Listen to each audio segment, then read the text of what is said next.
Kidlat News Updates. Mga balita ngayon, VP Sara handang pumalit kay PBBM Palacio Pumalag.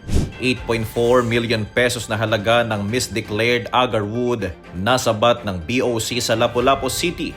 Isa sa dalawang patay sa hit and run sa Japan, Filipina. Ako po si Cesar Soriano para ihatid ang mga nangungunang balita sa buong kapuluan.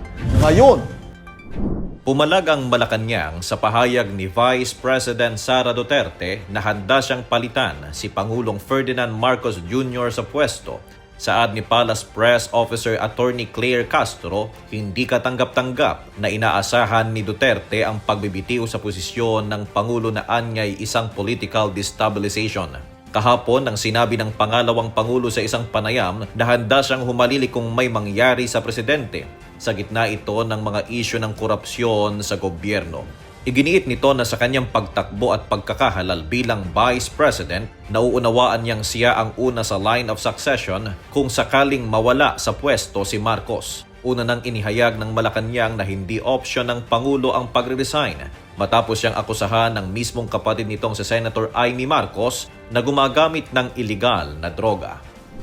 Nasabat ng Bureau of Customs ang 5 pakete ng misdeclared agarwood na may timbang na 11.21 kilos at tinatayang halagang 8.4 million pesos sa isang warehouse facility sa Lapu-Lapu City nitong Nobyembre 21, 2025. Ayon kay BOC Commissioner Ariel Nepomuceno, patunay ito ng bahigpit na kampanya ng ahensya laban sa illicit trade at sa pagprotekta sa mga ipinagbabawal at endangered species. Ang kargamento ay diniklarang alingatong stinging nettle na nabistong agarwood matapos ang physical examination na dinaluhan ng CIIS, ESS, XIP, BPI at DNR. Ang agarwood ay isang protected species na sakop ng CITES at nangangailangan ng tamang DNR permits. Nadiskubre ring nagmula ang mga padala sa Agusan del Sur at nakatakdang ipadala sa Malaysia at United Arab Emirates. Dahil dito agad naglabas si Port of Cebu District Collector Alexandra Lumuntad ng Warrant of Seizure and Detention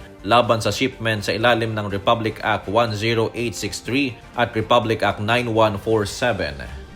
Dalawa ang nasawi sa hit and run sa Adachi Ward, Tokyo matapos araruhin ng isang nakaw na sasakyan ang mga pedestrian nitong Lunes ng tanghali. Kinumpirma ng Tokyo Metropolitan Police na namatay si Gladys Grace Rotacio Testado, 28, isang Filipino worker matapos masagasaan habang tumatawid. Siya ang ikalawang fatality na una nang nasawi ang 81 anyos na Japanese na si Kenji Sugimoto. Ayon sa CCTV at saksi, mabilis ang sasakyan at hindi bumagal. Siyam pa ang sugatan bago magdulot ng pile-up kasama ang isang truck. Arestado ang 37 anyos na lalaki na umano'y nagnakaw at nagmaneho ng sasakyan. Tinutukoy kong pananagutin siya sa hit and run at dangerous driving resulting in death. Para sa Kidlat News Channel, ito si JP Adaw, nag-uulat.